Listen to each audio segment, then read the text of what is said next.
일단 이렇게 남겨보고요. 자, 그래서 어제도 말을 했지만은 어쨌든 우리는 한차 쉬는 개념, 그 다음에는 그 개념에 대한 문제, 그 다음에 그 다음 개념, 그 다음에 그 다음 날은 그 개념에 대한 문제 풀이하는 왔다 갔다 하는 방식으로 진행을 하게 될 겁니다.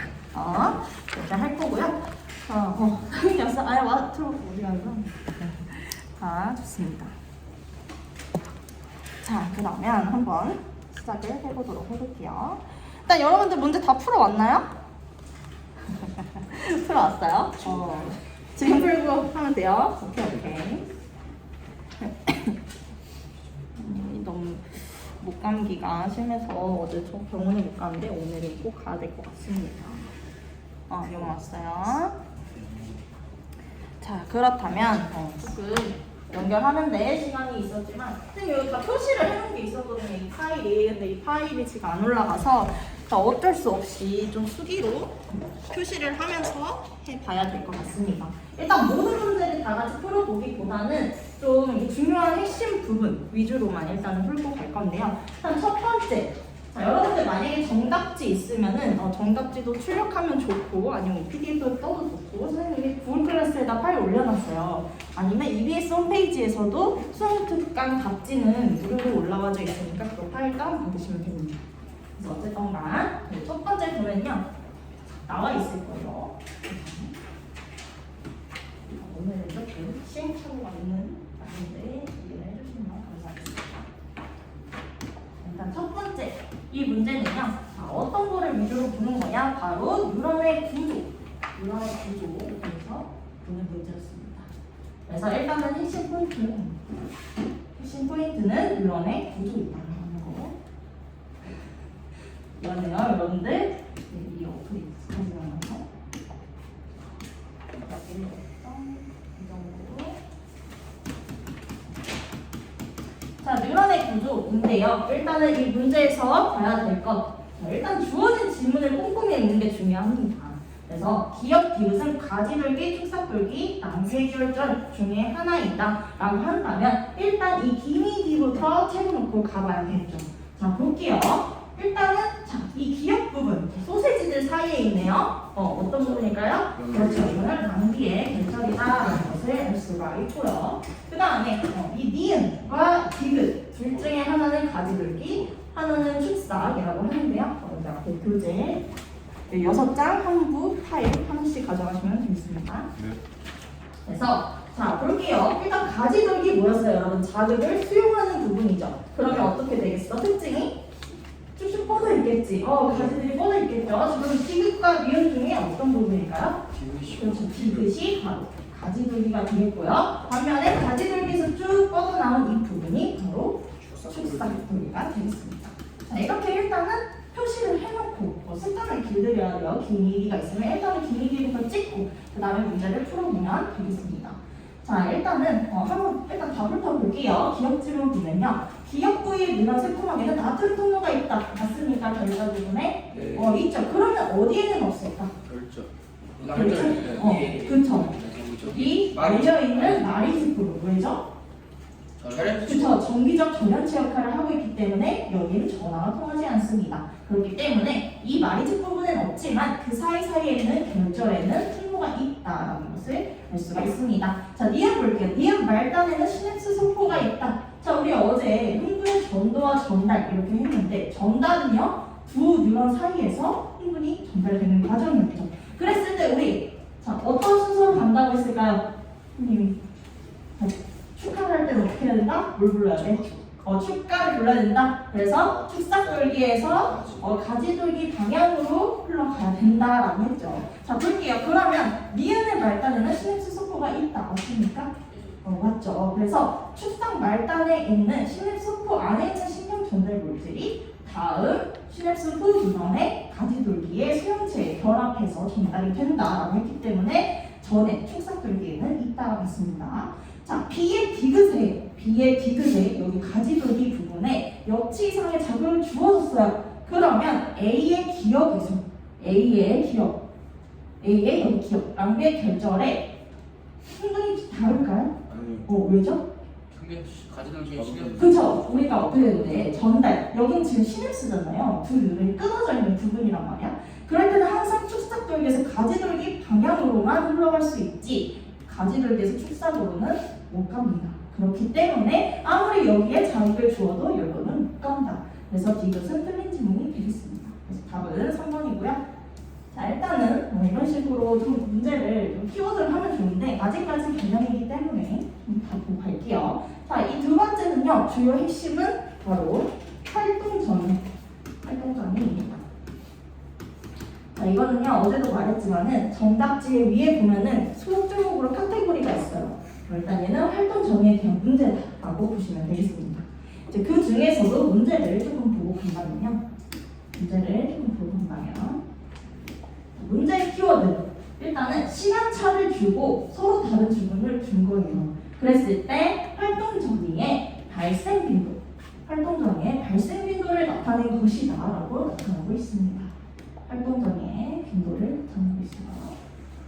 자, 그랬을 때 주어진 자극의 세기는 나가 가보다 더 크다라고 했습니다. 주어진 자극의 크기가요. 나가 가보다 더 크다라고 했습니다. 그랬을 때 활동전의 발생 빈도인 건데 어쨌든 하나는 약하게 자극을 준 거고 하나는 세게 준 거야. 특히 이 나에서 더 세게 줬어요. 자, 이 차이점은 뭔가요? 뭐가 달라요? 빈도가 달라요. 그렇죠. 빈도가 다르죠. 어떤 거의 빈도?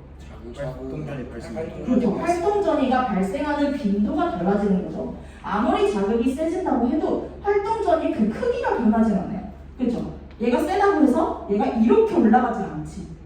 그래서 이 크기는 항상 일정한데 그 빈도가 많아진다라는 거. 이게 포인트입니다. 그래서 자극이 세지면 활동 전이 자체가 커지는 게 아니라 빈도가 높아지는 것이다 라고 하는 것을 이 포인트를 잡고 가면 되겠습니다. 그래서 자극의 세기가 클수록 발생 빈도가 감소한다. 맞을까요? 아니죠. 증가합니다. 자, 가와 나에서 모두 역치 이상의 자극이 주어졌다. 가와 나 모두 역치 이상 맞나요? 어떻게 알 수 있을까? 그렇죠. 활동 전이가 발생한다는 자체가 따른 조건이 역치 이상의 자극이 주어져야만 가능하기 때문에 맞고요. 구간 1에서 X의 세포망에 있는 나트륨 칼륨 펌프를 통해 나트륨이 세포 안으로 이동한다 라고 되어 있습니다. 구간 1 볼게요. 자, 이때는 어떤 상태일까? 지금 보니까 어떤 상태? 제공국이든 근데 이게 한번 왔다 온 거니까 보통 이렇게 활동 전이를 이렇게 표현하죠. 그래서 이게 탈분국 됐다가 재분국 됐다가 좀 가분국 됐다 다시 휴지 전이로 되는 상황인 거죠. 지금은 휴지 전이 상황인 것 같아요. 구간원은. 근데 그럴 때 나트륨 칼륨 펌프 작동할까 안 할까요? 하죠. 여기에서 바뀌면 안 돼요. 항상 모든 상황에서도 나트륨 칼륨 펌프 계속 작동을 하고 있기 때문에 분국 상태를 유지시켜줄 수가 있는 거예요. 그렇기 때문에 자, 나트륨 칼륨 펌프 자, 역할 뭐였어요? 그렇죠. 세포 밖으로 얘는 내보낸다. 나갈래 한다 했죠. 나트륨은 나가고 칼륨은 안으로 들어온다. 그렇기 때문에 나트륨이 세포 안으로 이동한다. 맞습니까? 틀렸죠. 얘는 밖으로 이동한다. 그래서 이응이 정답이 되겠습니다. 자, 이렇게 하나하나 조금 보고 가는데 조금 시간이 걸릴 수도 있을 것 같아요. 그래서 일단 중요한 부분들만 좀 넘어가 보도록 하겠습니다. 자, 세 번째 문제는요. 키워드가 뭐냐면 뉴런의 종류입니다. 자, 뉴런의 종류에도 여러 가지가 있었습니다. 일단은 마리집을 기준으로 나눈 게 있었고요. 하나는 기능으로 나눈 게 있었어요. 자, 마리집으로 나눴을 때 두 가지 뭐라고 먹었어요? 그렇죠. 마리집 있는 마리집이 없는 윗마리집 신경 이렇게 있었죠. 좋습니다. 자, 그럼 기능으로 나눴을 때 세 가지로 나뉠 수 있었어. 뭐라고? 구실성, 원심성. 그렇죠. 밖에서 안으로 온다 해서 그렇죠. 받아들인다 해서 감각뉴런, 구심성 뉴런. 그 다음에 나간다. 안에서 밖으로 나간다. 그렇죠. 원심성. 그래서 명령을 밖으로 내보낸다 해서 원심성 뉴런. 하나는 중앙에서 정보를 처리하는 연합뉴런. 그렇지. 이렇게 세 가지가 있었다. 자, 각각의 특징들이 있었어요. 뉴런에. 그래서 그림만 보고도 각각 어떤 뉴런인지를 우리가 매칭을 시켜봐야 되는데 일단 가장 잘 알 수 있는 부분, 특징, 신기했던 거 뭐 있을까? 신경세포체가 옆구리에 달려있는 거 뭐예요? 그렇죠. 옆구리에 달려있는 이거 어떤 면이에요? 그렇죠. 감각유라는 신경세포체가 처음부터 머리에 달려있는 게 아니라 옆구리에 달려있습니다. 그래서 얘는 구심성 유라입니다라는 걸 일단은 체크를 하고요. 그 다음에 어떤 걸 또 볼 수 있을까? 나머지는? 나는 여담. 나는 왜 여담이에요? 귀가 짧고 또 말이 집요. 그렇죠. 이게 바로 틀린 그림 찾기입니다. 이거 두 개 비교했을 때 길이가 훨씬 작고 말이집이 없죠. 우리가 수업 시간에 했는데 말이집이 없는 이유가 혹시 뭐였을까요? 정보 판단은. 그죠. 정보 판단은 최소, 오류를 최소화하기 위함이었죠. 그래서 얘가 연합이고 얘가 나머지 운동 혹은 원심성 유형이다 라는 것을 알 수가 있습니다. 자, 그렇기 때문에 자, X와 Y는 골격근과 피부 중 하나예요. 자, 운동성, 운동유형에 달려있는 거는 피부일까요? 근육일까요? 그렇죠. 반응기는 근육이죠. 그래서 얘는 X는 이제 골격근, 근육에서도 골격근이고요. 그러면 감각, 뉴런 달려있는 이게 바로 피부겠죠. 자, 일단 이런 식으로 체크를 하고요. 자, 그럼 기억, X는 골격근이다? 맞죠? 그 다음에 촉수에는 나가 있다. 자, 촉수에는 연합뉴런이 있습니까? 맞죠? 뇌와 촉수, 중추니까요. 있고요. 자, 가에서 발생한 흥분은 자, 나로 전달된다. 이것도 포인트입니다. 가에서 발생한 흥분은 열로 전달이 될지. 자, 우리 항상 여러 개의 뉴런이 있으면 방향은 축가라고 했지. 자, 여기서 축가 어디예요? 여기에요. 축이 위지. 축. 여기는 가죠. 여기는 뭐예요? 축이죠. 자, 가축 됩니까? 안 되죠. 그냥 여기서부터 일단 막힌 거죠. 무조건 축에서 가로만 우리가 전달이 된다. 그래서 얘는 남자 중 3번이 정답이 되겠고요. 자, 4번. 이 그림이 바로 우리가 막정이를 측정하는 거에 대한 모식도에 대한 그림이에요.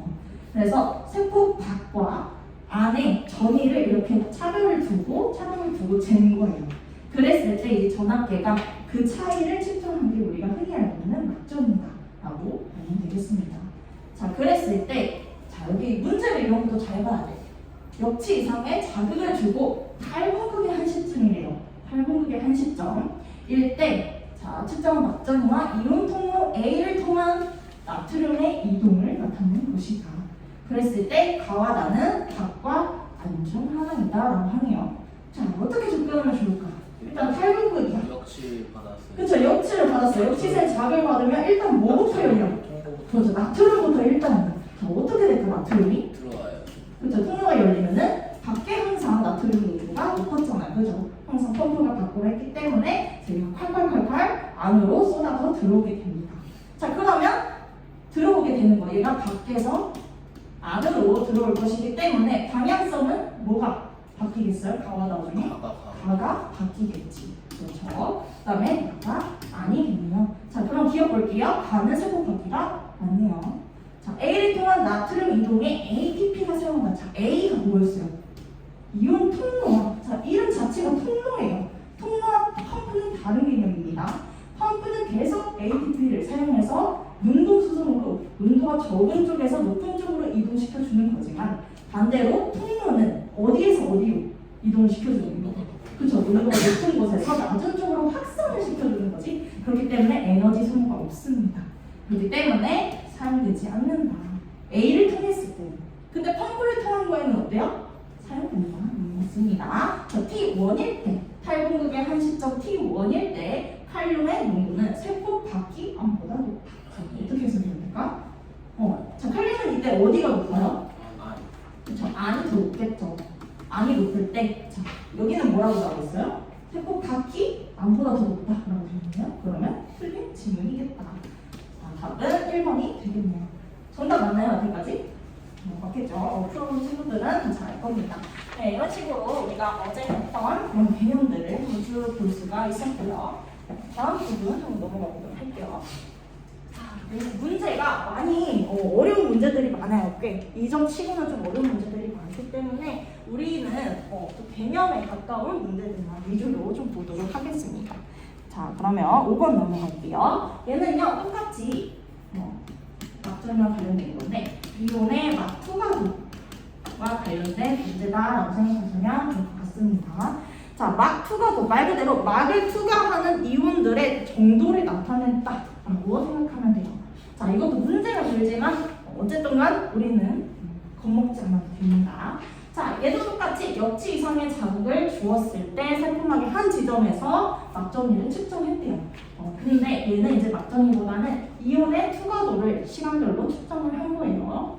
그랬을 때, 자, 얘는 살포 안과 밖에서 이온 기억 미음의 농도를 나타낸 것이다. 근데 그 AB는 또 나트륨과 칼륨 중 하나이고 또 기억 미음은 각각 AB 중 하나이다. 너무 어려워. 벌써 조건이 너무 많네요. 그죠? 자, 순차례로 하면 됩니다. 일단은 먼저 그래프부터 먼저 보는 거예요. 자, 막투과도. 일단 자극이 들어왔어요. 그러면 어떤 이온부터 먼저 투과를 할까? 가장 먼저, 그치, 나트륨 채널이 열리니까 나트륨이 먼저 투과도가 시작되겠죠. 자, 먼저 시작되는 거 A예요, B예요? 여기 그림에서 그렇죠, A죠. 그렇기 때문에 A가 뭐라는 걸 알 수 있어요. 나트륨이라는 걸 알 수 있다. 그럼 반대로 A와 B는 칼륨, 나트륨 중 하나라고 했으니까 B는 칼륨이 되겠네요. 자, 이렇게 해서 우리가 투과도의 A, B를 찾을 수가 있었어요. 자, 그랬는데, 자, 여기서도 또 이제 어려운 부분들이 나오죠. 자, 문제를 한번 다시 볼게요. 자, 나그림은 어떤 그림이냐? 분극 상태일 때예요. 분극 상태. 자, 이런 것들 문제에서 함정 놓치시면 안 됩니다. 자, 나는 분극 상태예요. 자, 분극 상태일 때 이온 세포 밖과 안의 농도 차이 어떻게 되는지 한번 생각해 보는 거야. 자, 분극일 때 세포 안, 특히 칼륨은 어디가 더 많아요? 그렇죠. 세포 안에 더 많겠죠. 얘는 이제 안에 더 많은 거고, 그 다음에 나트륨은 어때요? 자, 얘는 밖에 더 많은 거다. 자, 그러면 아닐 때 더 많은 거 뭐예요? 칼륨이죠. 그래서 니은은 칼륨이 되는 거고. 왜? 얘는 또 A, B 중 하나인데 그 A, B가 나트륨 칼륨이니까. 그랬을 때 밖에 더 많은 건 나트륨이다. 그래서 기억은 자동적으로 나트륨이 되겠네요. 일단은 그림 먼저 우리가 자료를 잘 해석을 해서 풀고 질문을 보는 것입니다. 그랬을 때 기억, 니은은 A다. 니은, 칼륨은 나트륨이다. 맞습니까? 틀렸죠. 그래서 기억은 틀렸고요. X의 안에서 기억의 농도는 T일 때가 분무 상태일 때보다 높다. 조금 어려울 수 있어요. 자, 기억의 농도. 기억은 뭐예요? 나트륨이죠. 자, 나트륨의 농도는 T1일 때 어떻습니까? 투과도가 높은 상태예요. 이거는 탈분금 뭐 그런 걸 떠나서 나트륨이 많이 통과하고 있다라는 거에 대한 그래프이기 때문에 얘는 탈분급 상태를 나타낸다라고 생각을 하면 돼요.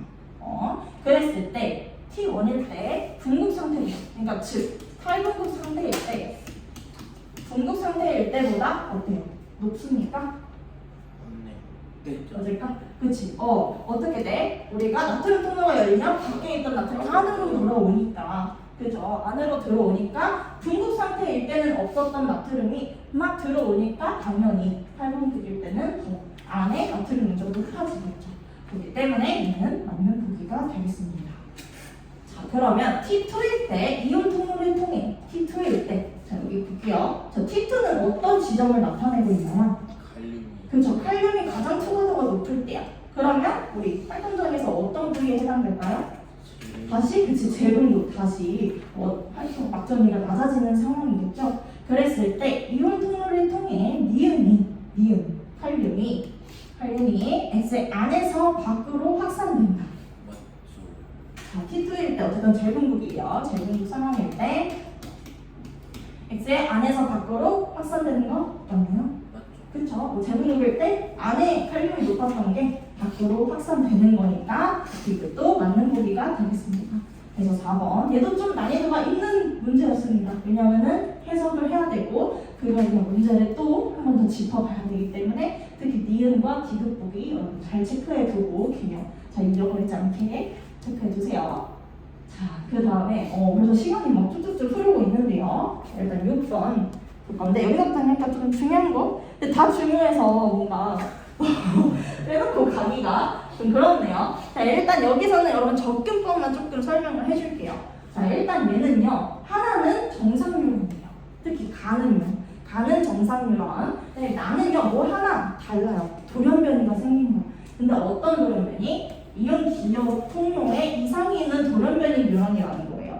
좀 다르죠? 우리가 알고 있는 활동적인 그래프 모양이랑 좀 다를 거예요. 되게 정상이고 돌연변인데 자 일단은 이 활동점을 다 얘는 딱 똑같이 여기 작을 주었을 때 탈분무 났다가 재분무 났다가 가분무 되다 다시 휴지점이 오고 있죠.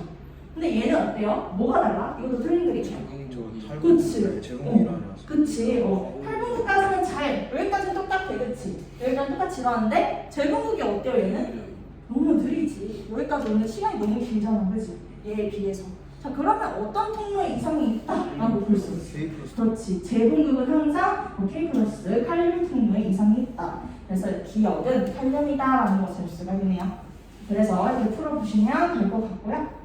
이것도 여러분들 방금 했던 그런 개념들이랑 비슷하기 때문에 탈분급일 때, 재분급일 때 그런 것도 잘 체크하면서 보면 될 것 같습니다. 할 수 있겠죠, 여러분? 네. 하다가 이제 모르는 거 있으면 나중에 질문 그 풀콜에다가 올려주세요. 자, 그 다음에 7번인데요. 이거는 이제 아데노신과 카페인. 이거 잘 다루지 않는 개념인데 나왔네요. 자, 어쨌든 간에 이것도 빠르게 한번 짚어보면요. 가는 아데노신이라는 물질, 그 다음에 나는 카페인이라는 물질을 나타낸 것이다. 근데 각각의 특징들이 이렇게 나와 있어요.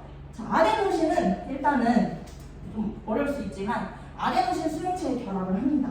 당연히 아데노신은 아데노신 수용체에 결합을 하겠지. 그래서 어떤 기능을 하냐? 자, 이 A라는 기능을 한대요.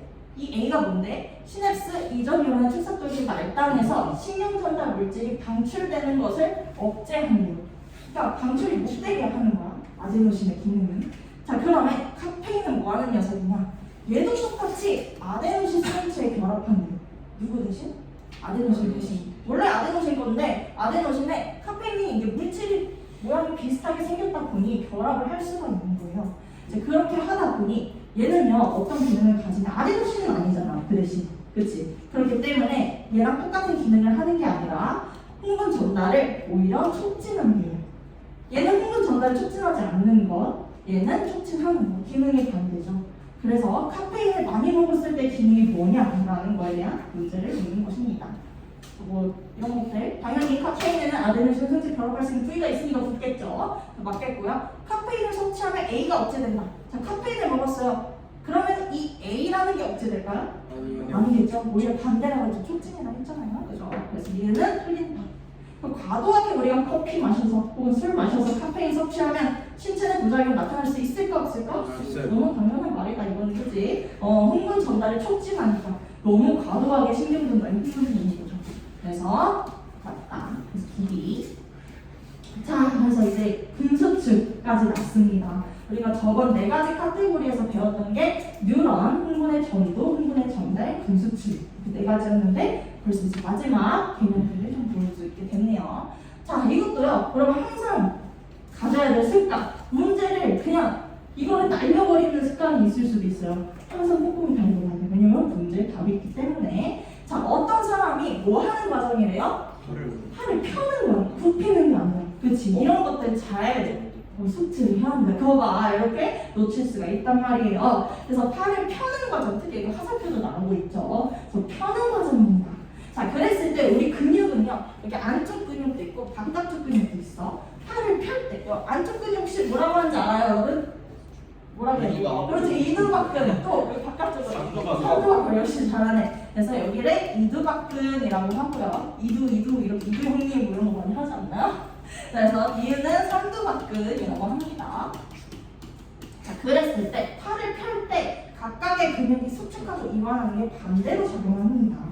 자, 일단 한 팔을 펼 때, 자, 이두박근은 어떻게 될까? 자, 접혀있던 게 펴져 있어. 그치? 얘는 이완이 되는 거고, 반대로 바깥쪽은 이렇게 늘어났던 게 다시 수축하고 있는 거죠. 그럼 얘는 수축이 됐다. 이렇게 한번 짚고 넘어갈 수가 있고요. 자, 그랬을 때 이 근육 원성유마디 X의 구조를 나타낸 것인데 A와 B는 각각 암대와 명대를 순서 없이 나타낸 것이다. 그랬을 때, 자, 우리 이 B와 A 암대와 명대를 가로 짓는 구분 짓는 기준 무엇이었을까요? Z선도 있고요. 또 누가 더 어둡게 보여? 두껍게. 그렇죠. 마이오신 더 이름도 찡그하잖아. 자, 마이오신이 어떤 거예요? 이 둘 중에 더 두꺼운 거지. 그러니까 B 부분은 암대일까 명대일까? 얘는 암대고요. 얘는 명대겠죠. 일단 이 정도로 계속 가보겠습니다. 자, 그랬을 때 기억과 니은에는 모두 운동 뉴런이 연결되어 있다. 맞습니까? 그렇죠. 얘는 다 반응이니까 당연히 운동량은 연결되어 있겠고요. 자, 가가 일어날 때, 팔을 펼 때 기억에서 자, 이두박근만 얘기를 하는 거예요. 거기에서 비의 길이 어때? 무슨 길이를 나타내고 있는 거야, 이거? 분모인데? 이거 무슨 길이에요? 그렇죠. 마이오시 필라멘트. 자, 우리 변하지 않는 거 뭐였어요? 필라멘트의 길이 변했나요? 안 변했죠. 그렇기 때문에 얘는 고정값인 거예요. 얘는 고정값. 고정값 분의 S 길이래요. 자, 어때? S 길이 이 전체는요 뭐에 좌우돼요? 이완 수치. 그렇죠. 이완 수축. 어쩔 때 길고 어쩔 때 짧아요. 이완할 때 길고 수축할 때 짧죠. 근데 얘는 뭐야? 이완해. 그치? 얘는 길어지겠네. 분모 고정일 때 분자 늘어나. 그럼 전체 값은 증가하겠지. 그래서 얘는 없는 답이다. 자, 디귿 A에는 마이오신 필라멘트만 있는 부분이다. 볼게요. A 마이오신만 있으니까 어때요? 그쵸? 액티만 있죠. 그렇기 때문에 명대인 거기 때문에 얘는 틀렸다. 맞나요? 다? 그래서 B가 정답이 되겠습니다. 이렇게 해서 우리가 조금 8번까지 빠르게 한번 풀어보았고요. 오늘 아마 다른 문제가 나올 거예요. 책자를 뽑아가지고 아마 여기였을 건데, 자, 일단 그 전에 일단은 여러분들 9번부터는 여러분 한번 쭉 풀어와 보시고요. 일단은 지금 네, 여기서부터 문제가 좀 많이 어렵기는 했어, 그지? 그래서 이 풀이도 해주기는 해줄 거예요. 그렇지만 우리 또 내일에 또 문제가 있기 때문에 이쯤에서 개념을 한번 다시 신경계 개념을 보고, 그다음에 여기 문제 풀이는 질문 형식이나 아니면 북풀에다가 보강 형식으로 한번 해볼까 합니다. 아니면 추가로 선생님 영상 올려주던가 그렇게 해서 한번 진행해 볼게요. 자, 여러분들은 어떤가요? 여러분들 개념을 하는일까요? 문제풀이일까요? 자, 일단은 오늘의 개념을 일단 해볼게요. 네. 다음에는 오늘은 이제 첫 시간이고 모든 문제를 하나하나 접근했다라고 생각하시면 되고, 내일부터는 조금 더 라이트하게 문제를 풀도록 하겠습니다.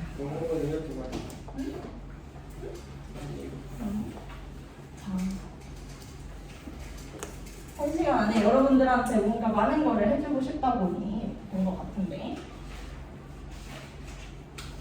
생명과학 교재를 이거 그냥 수트 똑같이 복붙한 거예요. 솔직히 복붙인데요. 그대로 복붙해서 나눠주면 저작권 위반이 됩니다. 하지만 활용하는 거는 괜찮습니다.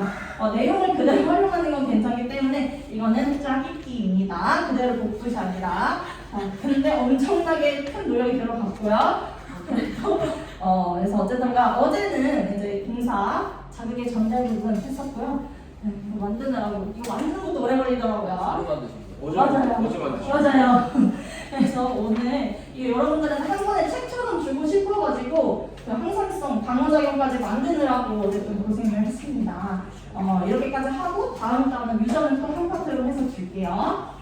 여러분들 수능 특강 3은 좋지만은 어쨌든 지금 보이니까 그렇게 필수는 아니기 때문에 그래도 3은 좋아요. 생명 선택할 거라면. 자, 그러면 신경계 간단하게 한번 이루어 보도록 하겠습니다.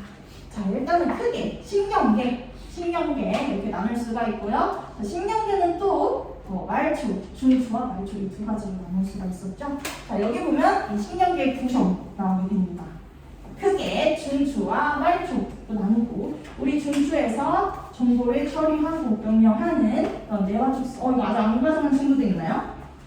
이거 6장 가져가게 되겠습니다. 6장. 그래야 그게 한부예요. 이게 다음 1번이 있습니다. 이렇게 해서 이걸 단어로 적으면 됩니다. 책들 다 있나요? 없어요? 적게요? 페이지가 섞이는 게 안 되기 때문에 단순 적으면 되고, 속이면? 혈청 나오죠. 혈청? 그게 맞아. 그게 한부야. 뒤쪽으로 있을 거예요. 맞나요? 여러분 페이지는 한번 쭉 보면 맞겠죠? 그랬을 때 어쨌든 빨리 보도록 할게요. 자, 중추신경계는 뇌와촉수로 나뉘고요. 말초는요 어쨌든 그 외, 뇌와촉수 외, 뇌와촉수에 달려있는 여러 가지 신경들을 나눕니다. 그래서 일단은 이 기준이 있는데요. 말초신경계를 나누는 기준은 해부학적 기준이 있고요. 하나는 기능적 부분이 있습니다. 그래서 해부학적으로는 뇌 자체에서 뻗어나오는 걸 뇌신경, 척수에서 뻗어나오는 걸 척수신경이라고 합니다. 자, 혹시 기억하나요? 몇 쌍인지 기억할 수 있어요? 12월 12일. 그렇죠. 12월 31일로 했잖아. 그렇죠. 자, 근데 그 중에 뭐가 12쌍이에요? 네. 그렇죠. 얘가 더 작으니까 얘가 12쌍. 그 다음에 척수신경이 31쌍. 이거는 문제에 정말 자주 나오는 부분이기 때문에 외우시면 좋을 것 같습니다. 그랬을 때 말초신경고요. 어쨌든 감각이 들어오는 감각신경, 나가는 운동, 원심성 신경 이렇게 두 가지로 나뉘게 되고요. 그 중에서 원심성 신경은 또 두 가지로 나뉘게 돼요. 하나는 체성신경, 하나는 자율신경으로 나옵니다. 자, 이 체성신경은 어떤 거를 관장하는 신경일까? 보통 우리가 움직이는 건데. 그치, 수위운동 그런 거 무슨 근육이라고 해요, 우리? 골격근. 그쵸, 계속 여기까지 했던 골격근을 조절하는 거고요. 그 나머지 자율신경, 뭐가 있을까? 그런 것들이 있는데 걔네들은 어떤 근육들을 조절할까요? 내장근. 그렇죠, 내장근 또 심장근. 심장근 또 이런 호르몬 이런 거 나오는 그런 거 뭐라고 하지? 야스텔 어디서 그런 거 그치, 내분비세 그런 것들을 조절하는 신경이다라고 보면 되겠습니다. 좋아요. 이렇게 해서 우리가 신경계 구분을 해볼 수가 있고요. 자, 중추신경계 우리 진짜 수도 없이 했던 부분이죠. 수행평가도 많이 했을 텐데요. 어쨌든 간 크게 뇌는요, 대뇌, 간뇌, 소뇌, 중간뇌, 뇌교, 연수 이렇게 나눈 부분이 됩니다. 자, 그 중에서 가장 중추가 되는 거 대뇌였죠. 대뇌의 특징 뭐예요? 일단 뭐가 많아? 쭈글쭈글쭈글? 주름이 많아요. 그렇기 때문에 표면적이 넓어서 더 정보의 처리가 원활합니다. 그래서 대뇌는요, 중요한 거는 바로 덧질이다. 속질보다는 덧질이 중요한 개념이다라는 것을 알 수가 있고요. 그래서 뭐 여러분들 감각 중추, 수위운동 중추 이런 모든 정신 활동을 관장하는 개념이다라고 볼 수가 있고요. 얘는요, 어쨌든 덧질과 속질 색깔이 달라요. 자, 덧질 혹시 무슨 색이었을까? 그쵸, 회색. 더 진해요. 더 진하다는 것은 뭐냐면 바로 신경세포체가 모여있다라는 건데, 자, 뉴런에서 정보를 처리하는 부분이 어디일까? 그렇죠, 신경세포체죠. 그렇기 때문에 정보를 처리하는 이 신경세포체가 겉질에 모여있다 보니 더 검게 어둡게 보이는 겁니다.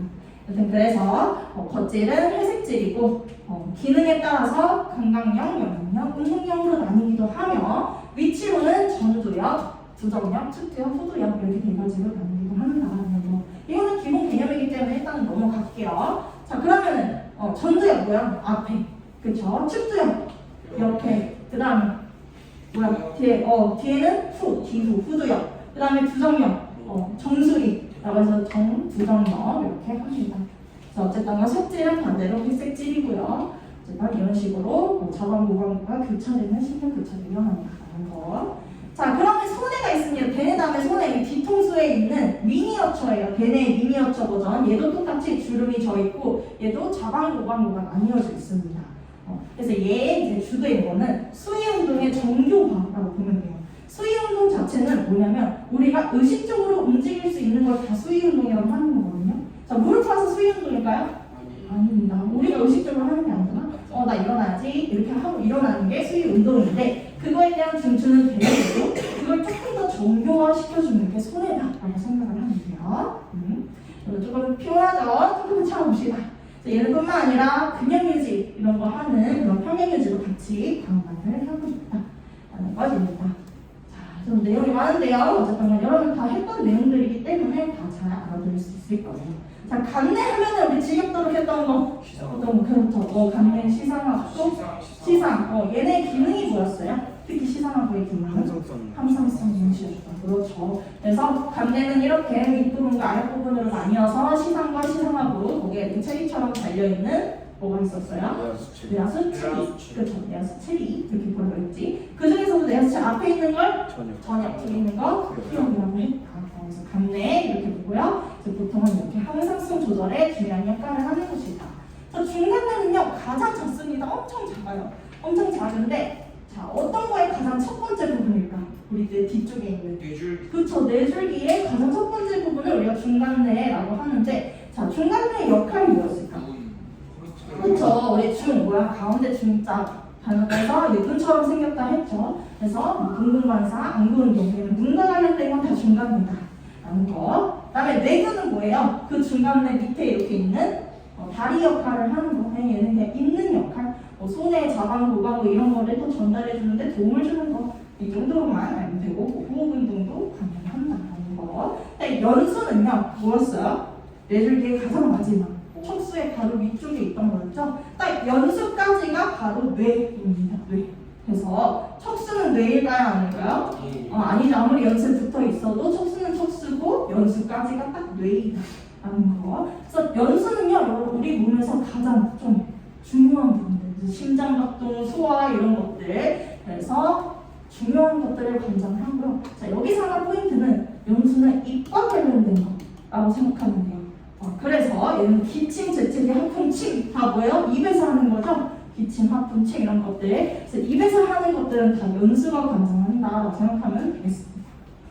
자, 빨리 외웠는데, 자, 이거 평균은요, 어쨌든가 대뇌의 겉질은 각각의 상황에 따라서 분화되는, 활성화되는 영역이 다르다는 것을 나타내주고 있어요. 자, 그 다음에 이제 바로 중추신경계의 또 다른 척수입니다. 척수. 그래서 얘는요, 바뀐 게 색깔이 바뀝니다. 뇌와 색깔이 바뀌어요. 겉질은, 척수는 무슨 색일까? 그렇죠. 얘는 반대로 백색질입니다. 그다음에 속질은 반대로 회색질이다라는 것을 알 수가 있고요. 자, 일단은 얘는 배 쪽, 이렇게 척수가 이렇게 쭉 이렇게 있을 때 그걸 이렇게 단면을 나타낸 거예요. 쭉 동감했을 때, 자, 앞쪽에서 뻗어나오는 걸 전근, 뒤에서 나오는 걸 후근이라고 하는데 얘네들이 신경이 엄청 많잖아. 그걸 이렇게 전선에 이렇게 묶었다고 생각하면 돼요. 그리고 가지런히 두 개로 꼬았다고 생각하면 돼요. 그래서 앞을 정근이라고 하는 건데 정근은요 보통 원심성 뉴런을 이루고 있습니다. 반대로 후근은 그렇죠 구심성 후근을 이루고 있다. 그래서 감각이 여기 뒤로 들어왔다가 앞으로 운동해서 나간다. 들어왔다가 나간다. 이렇게 해서 외우시면 되겠습니다. 이렇게 척수까지 꼬았고요. 그 다음에 의식적인 반사와 무조건 반사인데요. 의식적인 반응. 자, 의식적인 반응이라 하면 대뇌를 거쳤다는 거예요. 그래서 모든 사고를 거쳐서 내가 뭐 해야지, 내가 자야지, 공부해야지 하는 것들. 반대로 무조건 반사는 중추가 누가 아니에요? 대뇌가 아니라 그 나머지 중간에 연수 혹은 척수까지도 되는 게 바로 무조건 반사다라고 볼 수가 있습니다. 그랬을 때 중간뇌에서는요. 동공반사나 안구운동 이런 것들. 그다음에 연수는 우리 뭐와 관련된 거라고 했어요? 아까? 입과 관련된 거, 재채기, 하품, 침 이런 것들. 척수는 우리 아까 했듯이 이렇게 뭐 무릎 반사나 배변 배변 이런 것들이 척수 반사라는 거. 그다음에 이제 경건데요. 척수 반사 이처럼 뜨거운 물질을 만졌을 때, 뾰족한 것을 때, 뜨거워 이렇게 피하는 우리 몸을 보호하기 위한 시스템으로 뇌까지 자극이 전달되는 게 아니라 그 전에 척수에서 바로 반응할 수 있도록 꺾어지는 것. 이게 바로 척수 반사라는 것을 알 수가 있습니다. 자, 중추신경 했으니 이제 말초신경인데요. 자, 말초신경에서도 내용이 정말 많죠. 일단 해부학적으로 나뉘는 바로 뇌신경과 척수신경인데 아까 말했듯이 뇌는 12쌍, 척수신경은 31쌍으로 구성이 됩니다. 자, 여기서도 이제 두 가지가 있는데요. 바로 구심성과 원심성이 있습니다. 중추를 기준으로 했을 때 들어오는 것들 감각신경, 나가는 것들 운동신경이라고 하는 건데 말 그대로 감각신경은 감각기관에서 눈, 코, 입 이런 것들에서 수용한 감각을 뇌로 전달하는 것 이걸 뜻하고요. 거기에서 이제 들어온 정보를 처리하고 이제 명령을 내리는 거죠. 누구로 통해서? 바로 운동신경을 통해서 이제 근육으로 혹은 다른 반응기로 보내는 거죠. 자, 그랬을 때 또 운동신경도 두 가지로 나뉘어요. 복잡해. 체성신경과 자율신경 이 두 가지로 나뉘게 되는데요. 자, 체성신경은 말 그대로 아까 골격근을 조절하는 그런 신경이었어요. 그죠? 그래서 골격근이 포인트가 되겠고요. 자, 그래서 얘는 생긴 게 이제 뒤에도 나오겠지만은 어쨌든 신경절이 없습니다. 중간에 끊어진 게 없다는 거예요. 쭉 이렇게 하나로 연결되어 있는 형태, 체성신경이라고 보면 되고, 자, 자율신경은요 두 가지 종류로 나뉩니다. 자, 누구랑 누굴까요? 우리 자율신경. 그렇죠. 조감과 고교감 신경으로 나뉩니다. 근데 얘네들은요 신경절이 존재하는 특별한 특징이 있어요. 자, 절이 있다는 건 끊겨진 부분이 있다는 거거든. 하나는 앞이 짧고 하나는 뒤가 길고, 또 하나는 앞이 긴데 뒤가 짧고 라는 두 가지 형태가 나옵니다. 자, 위에 있는 게 어떤 걸까? 그렇죠. 교감. 어떻게 하라고 했어요? 그렇죠. 교감. 부교감. 그렇죠. 그래서 교감, 부교감 이렇게 해서 길이 차이 외우라고 했었죠. 자, 그렇게 해서 두 가지로 나뉘게 되는데 바로 이 두 가지 자율신경은요 골격근이 아닌 심장근이나 내장근 그런 분비생 이런 것들을 전달하는 신경이다라고 생각하시면 될 것 같습니다. 그래서 뭐 이런 것들이 기량작용을 한다라고 하는데 기량작용이 나타나는 이유가 바로 이 두 가지가 하는 역할이 완전 반대여서예요. 그래서 하나의 심장박동을 조절한다 해도 하나는 촉진시키고 하나는 억제시켜버립니다. 완전 상반 이런 것들을 기량작용이라고 한다라는 거. 그 다음에 이제 분비되는 신경전달 물질의 차이가 있어요.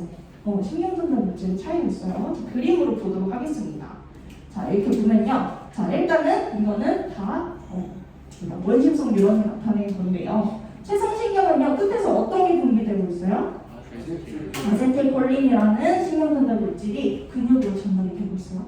또 볼게요. 교감신경의 신경절, 이 신경절 주간에 띄어진 이 부분을 신경절이라고 하는데 자 여기서 한 가지 조금만 더 첨언을 하자면 우리가 보통 두 뉴런 사이에 있는 이 부분을 우리가 뭐라 그래요? 시냅스라고 하죠. 근데 여기는 왜 시냅스라는 거 신경전달일까?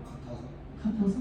비슷해서? 근데 조금 개념은 달라요. 비슷한 개념이지만 여기는 이제 두 개의 뉴런 사이를 나타낸 거라면 얘는 여러 개의 뉴런들의 떨어진 그 부분을 뜻하기 때문에 조금 더 큰 개념입니다.